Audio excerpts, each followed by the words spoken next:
Hello everybody, I hope all of you are looking after yourselves wherever you are in the world. Welcome back to another video.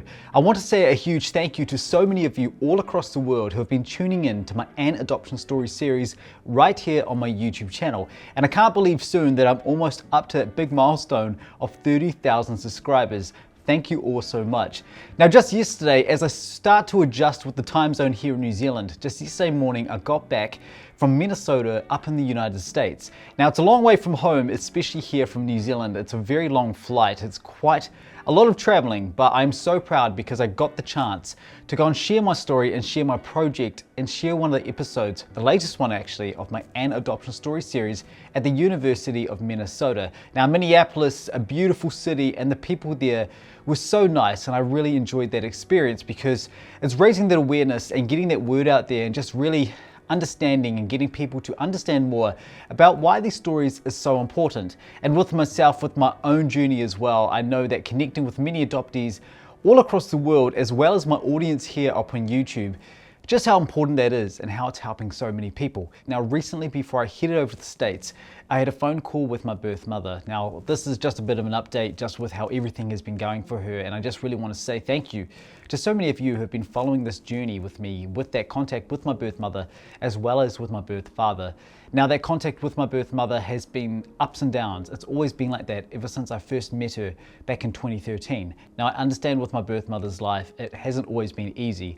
She was in an orphanage all throughout her childhood, and every time I think about that, you know, I always put myself in her shoes, just with that relationship with her and that disattachment feeling, you know, the emotions that she has and how she copes with everyday life. But when I do connect with her and when I talk with her, it is so great. We always have a good conversation, we always catch up.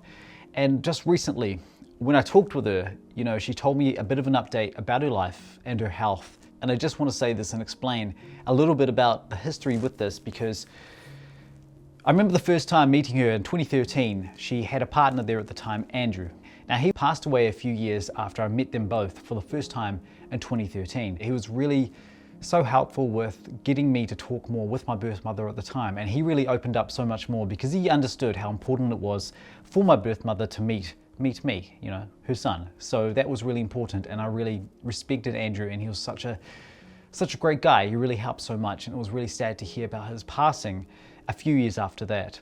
Now a few years after that, Tatiana met a guy called Yuri.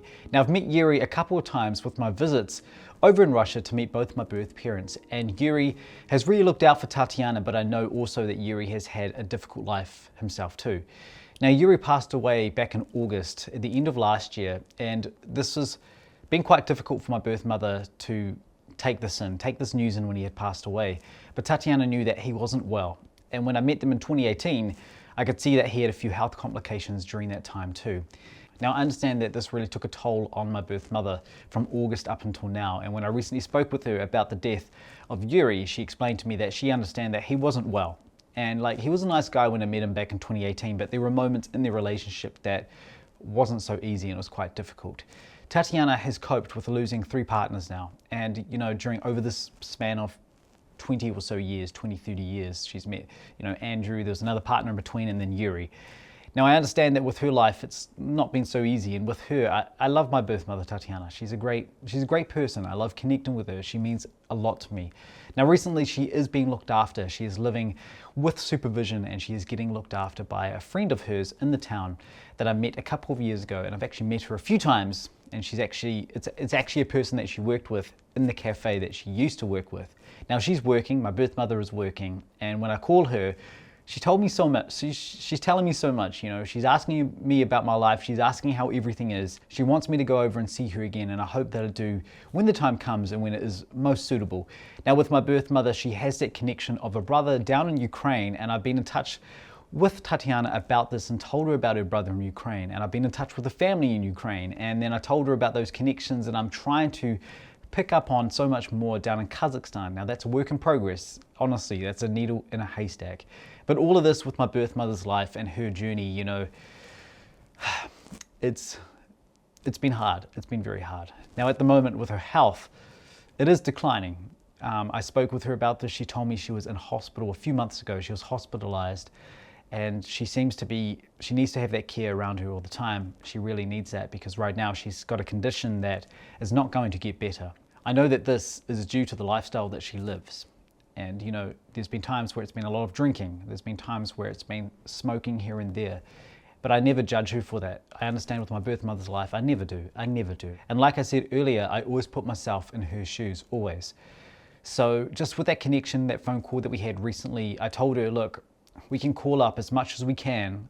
She's easy through her friend to get in touch with, and that is so great. And I'm so grateful for that and thankful that we can build this connection again more. With her as well in her life, she is happy. She's very happy. She's got friends around her. She's happy that she's got a roof over her head. And she really loves the photos that I send through to her friend that has, you know, WhatsApp, Telegram, Viber, those other ways of messaging where I can send photos through. Tatiana sees these and she loves seeing them and she loves that connection. So we're working at the moment on trying to get her a smartphone so that she can actually send me photos back to me, and she would love to. She wants to learn how to use a smartphone. She thinks they're a bit too technical, but she loves looking at photos, and that's the one thing that really opens up with her life. She really goes, that is so beautiful. I love this photo.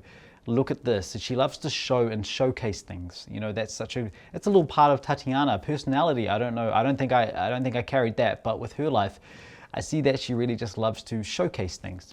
She wants to see photos of my life. She said, I want to see more of your life. Now, near the end of the phone call, it got a little bit emotional because Tatiana went a bit quiet, but she said, I love you, my son, Sasha, and I never forget that I had you.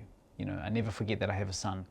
And I said to her, look, Mama Tatiana, you know, from my family to you, we love you and we want to look out for you as much as we can. And I'm so glad that you've got that help and support in your town now who are looking after you and just making sure that you're okay. So that's a bit of an update with my birth mother. And you know, with every adoption journey, there's going to be times where there is going to be ups and downs. But as long as I can keep on connecting with my birth mother and with the help of my birth father too, and also with the uncle down in Ukraine, that connection with the family members, they are all looking out for Tatiana. You know, I'm always looking out for her and I'm doing everything I can. Though I'm not there in person, I can at least connect with her and she, you know, she gets the care, she gets the help. And I want to say a huge thank you to Vera in Moscow, who really has been helping with this recent connection with Tatiana. You know, Vera, you helped me so much and I can't thank you enough. So thank you all so much. Please look after yourselves. And I'm looking forward to sharing more stories for my An Adoption Stories series right here on my YouTube channel. And this, for now, is just a bit of an update, a personal update of my journey that I also share little pieces of here on my YouTube channel too. So thank you all so much. Please look after yourselves and I'll see you all again very soon. Thank you.